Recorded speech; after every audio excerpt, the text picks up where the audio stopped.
नमस्कार दोस्तों, हमारे चैनल शिव इंस्पायर्ड 87 में आप सभी का दिल से स्वागत है। नारायण नारायण, बड़े दिन हो गए बैकुंठ गए हुए। आज बैकुंठ जाकर माता लक्ष्मी और भगवान विष्णु के दर्शन करके आता हूँ। यही सोचकर नारद मुनि बैकुंठ की ओर चल दिए। कुछ देर बाद वो बैकुंठ पहुँच गए, जहाँ माता लक्ष्मी के समक्ष नारद जी उनकी स्तुति करने लगे और माँ लक्ष्मी के कहने पर उन्हें तरह तरह के भजन सुनाने लगे, जिनसे प्रसन्न होकर माँ लक्ष्मी बोली, इतने अच्छे भजन गाकर आपने मन प्रसन्न कर दिया। अब हे नारद मुनि, मांगो तुम्हें क्या वर चाहिए। पहले माँ मुझे वचन दीजिए कि आप मेरी बात टालेंगे नहीं। हाँ, हम वचन देते हैं। माँ, मुझे भगवान नारायण के चरणों का स्पर्श किया हुआ महाप्रसाद दीजिए। यह सुनकर माँ लक्ष्मी थोड़ी चिंतित हो गयी। उन्होंने कहा, वत्स, तुम कुछ और मांग लो, सोना चांदी रत्न, पर यह प्रसाद मैं नहीं दे सकती। नहीं माँ, यदि आप देना चाहती हैं तो वही प्रसाद दीजिए, हमें वही खाना है। तब लक्ष्मी माँ ने समझाया, तुम समझ क्यों नहीं रहे नारद, हम अपने स्वामी के आदेश से बंधे हुए हैं। उनका आदेश है कि ये विशेष प्रसाद किसी को न दिया जाए, और तुम तो भली भांति जानते हो वत्स कि कुछ भी हो जाए, मैं उनकी आज्ञा का उल्लंघन नहीं कर सकती। सोच लीजिए माता, आप स्वयं अपना वचन तोड़ने जा रही हैं। अब बेचारी लक्ष्मी माँ धर्म संकट में फंस गई। एक तरफ पति की आज्ञा, दूसरी तरफ अपना वचन। कुछ देर बाद लक्ष्मी माँ भोग की थाली सजाकर भगवान नारायण के पास गई। माता लक्ष्मी के चेहरे पर एक उदासी थी, जिसे देख विष्णु हरि बोले, क्या हुआ प्रिय, तुम्हारे चेहरे पर ये उदासी कैसी? तब लक्ष्मी माँ ने नारद मुनि के साथ हुई सारी बात उनको कह सुनाई। ठीक है प्रिय, आज के दिन के लिए मैं अपना आदेश वापस लेता हूँ। तुम मेरा वह विशेष महाप्रसाद आज नारद को दे सकती हो, लेकिन मेरी एक शर्त है, ये प्रसाद तुम इस तरह देना कि मुझे पता न चले। भगवान श्री हरि की बात सुनकर लक्ष्मी माँ की खुशी का ठिकाना न रहा। उन्होंने तुरंत भगवान के चरणों का स्पर्श किया और महाप्रसाद नारद जी को दे दिया। भगवान नारायण का वह अद्भुत महाप्रसाद पाकर नारद मुनि की खुशी का कोई अंत न था। श्रीमन नारायण नारायण, हरि हरि, लक्ष्मी नारायण हरि हरि। ऐसे ही कीर्तन करते हुए वे कैलाश पर्वत पर पहुंच गए। वहां शिव जी ने जब उन्हें इस दिव्य भाव में देखा तो बड़े हैरान हुए। कुछ देर बाद जब नारद मुनि शांत हुए तो शिव जी ने पूछा, हे नारद, मैं जानता हूँ कि तुम सदैव प्रभु का नाम जपते हो, पर मैंने तुम्हें इतना आनंदित और ऐसे कीर्तन करते पहले कभी नहीं देखा। आज क्या हो गया तुम्हें? फिर नारद मुनि ने उन्हें सारी बात बताई। नारद, तुम सच में बहुत भाग्यशाली हो जो तुम्हें स्वयं विष्णु जी का वो विशेष महाप्रसाद मिला। क्या तुम मेरे लिए भी थोड़ा सा बचा कर लाए हो? हमारा भी बड़ा मन हो रहा है विष्णु जी के उस महाप्रसाद को खाने का। यह सुनकर नारद जी थोड़े उदास हो गए। तभी नारद मुनि ने देखा कि उनकी उंगली पर महाप्रसाद का एक छोटा सा कण लगा हुआ है। उनकी आंखों में चमक आ गई और उन्होंने खुशी से कहा, अवश्य प्रभु, अवश्य, मैं आपके लिए भी महाप्रसाद लाया हूँ। ये देखिए, ये छोटा सा कण सिर्फ और सिर्फ आपके लिए। शिव जी बड़े प्रेम से उस कण को देखने लगे। उन्होंने बड़े आदर से उसे अपने मुंह में रखा। जैसे वह महाप्रसाद का कण उनके मुंह में गया, उसी पल शिव जी के अंदर भी वैसा ही दिव्य भावावेश प्रकट होने लगा। उनके शरीर में भक्ति की लहरें उठने लगी और वे तांडव नृत्य करने लगे। ये देख सभी देवी देवता डर गए। शिव जी के सामने जाने की किसी की हिम्मत नहीं हुई। हे प्रभु, ये क्या हो गया? अब महादेव को कैसे शांत किया जाए? अब तो केवल माँ पार्वती ही उन्हें शांत कर सकती हैं। हमें अभी माँ पार्वती के पास जाना होगा।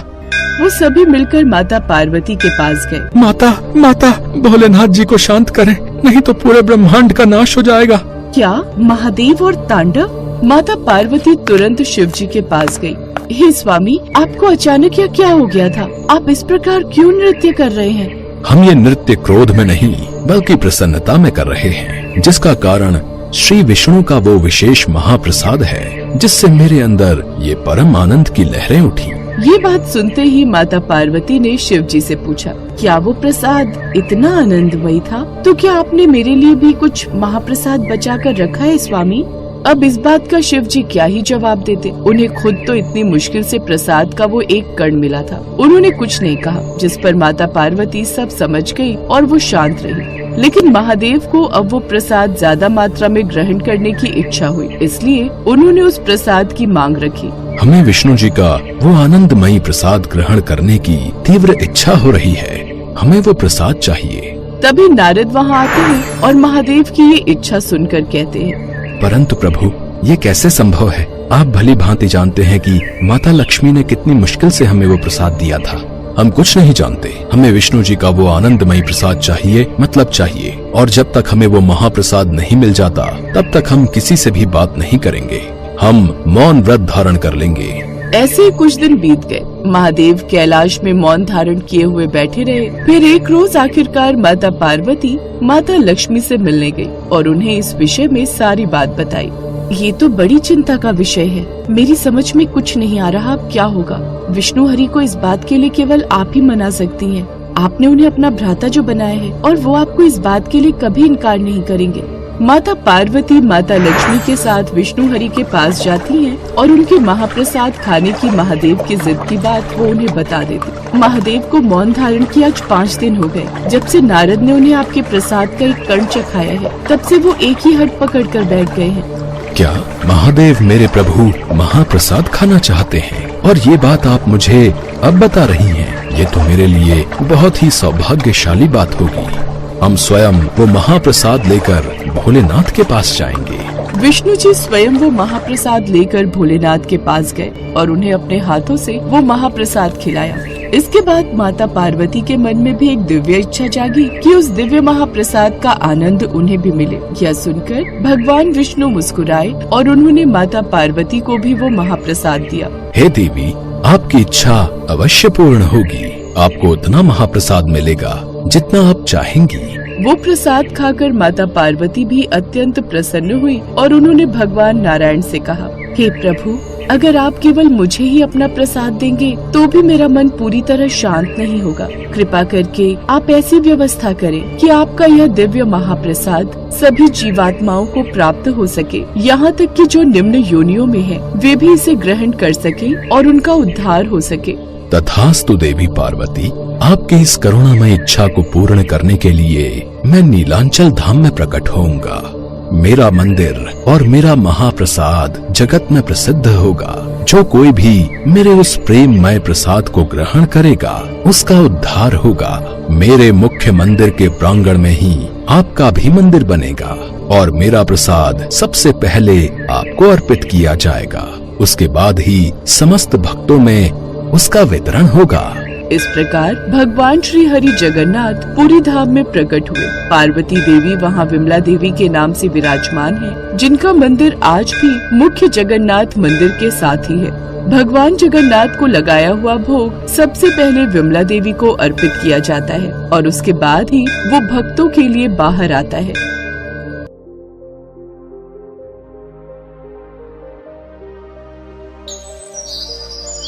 भूख प्यास की परवाह न करते हुए सदैव तपस्या में लीन रहने वाले भगवान शिव को कुछ दिनों से इतनी भूख लग रही थी। पार्वती, भोजन बन गया क्या? बहुत जोरों की भूख लगी है। ला रही हूँ स्वामी। ये लीजिए भोजन, आराम से खा लीजिए। मैंने आपकी थाली में पेट भरने वाले सभी व्यंजन परोस दिए हैं। अब संध्या को ही भोजन बनेगा, तब तक मुझे नहीं लगता आपको भूख लगेगी। हाँ, ऐसा ही होना चाहिए।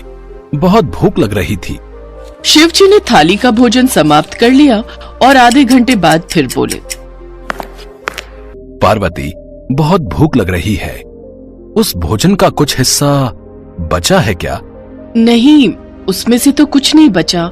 सारा आपको परोस दिया था। आपको फिर भूख लग गई है क्या? हाँ, ऐसा लग रहा है जैसे कुछ खाया ही नहीं है। कुछ बना दो पार्वती, बहुत भूख लग रही है। ठीक है, मैं कुछ बना देती हूँ। अगले कुछ दिनों तक ऐसा ही चलता रहा। माँ पार्वती भोजन बनाती जाती, भगवान शिव खाते जाते। इतना सारा खाना खाने की वजह से भगवान शिव का पेट और वजन भी बढ़ गया। स्वामी, रोजाना इतना भोजन खाने की वजह से आपका पेट देखो कहाँ जा रहा है, इतना बढ़ गया है। दिन पर दिन आप पेटू होते जा रहे हो। पर ऐसा क्यों हो रहा है? मैं आपको सारा दिन भोजन बना बना कर देती रहती हूँ, पर आपकी भूख ही नहीं मिटती। कोई तो कारण होगा। कारण तो मुझे भी नहीं पता देवी पार्वती। मुझे तो बस भूख लगती है, जो असहनीय होती है। थोड़ा और भोजन ले आओ। हाँ, लाती हूँ। मुझे इसका कारण जानना होगा। नंदी, क्या तुम्हें पता है महादेव को इतनी भूख क्यों लग रही है, और ऐसी भूख जो समाप्त ही नहीं होती? माता, मुझे भी इसका कारण नहीं पता। मैं तो सोचता था केवल मैं ही अधिक भोजन करता हूँ, परंतु अब तो महादेव भी इतना भोजन करने लगे हैं कि मैं भी उनके सामने कुछ नहीं। तभी नारद मुनि आ जाते हैं।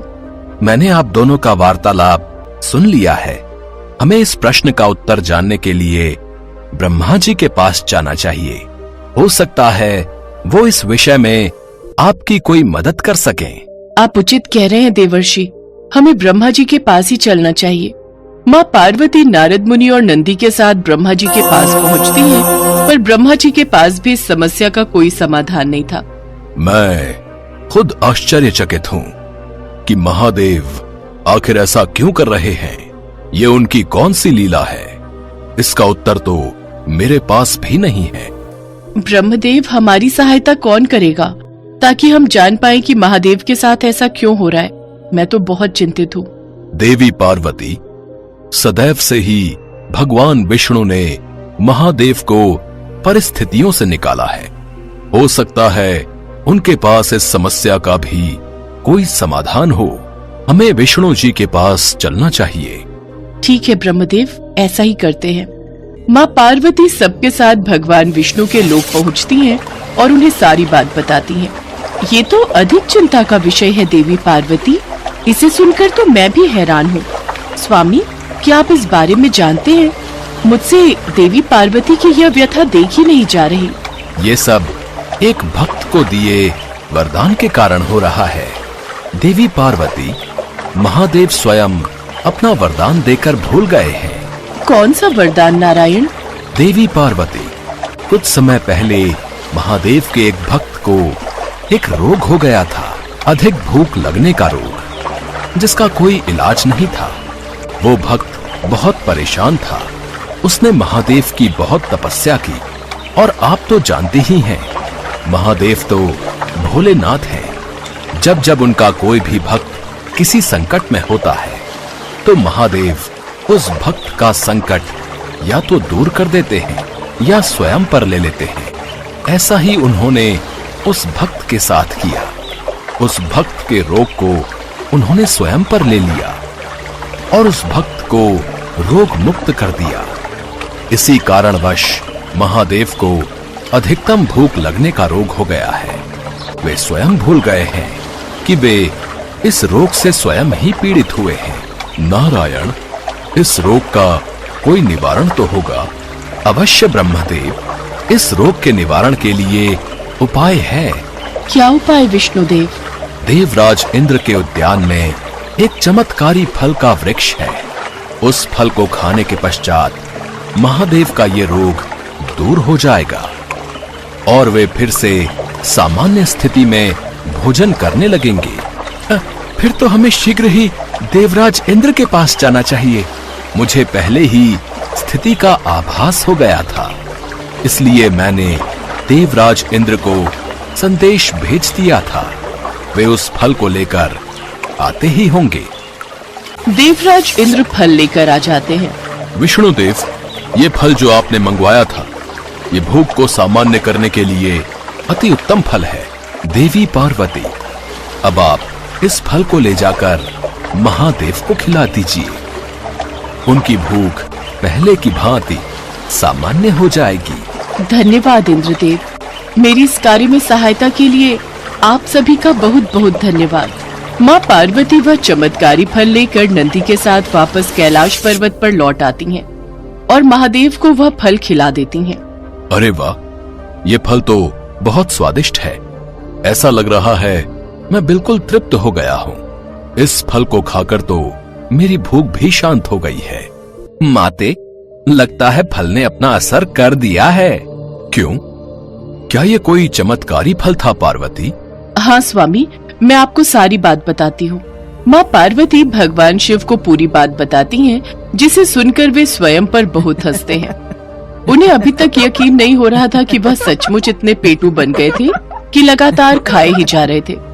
माँ पार्वती की चिंता दूर हो गई और चमत्कारी फल को खाने के पश्चात भगवान शिव की भूख पहले जैसी सामान्य हो गई।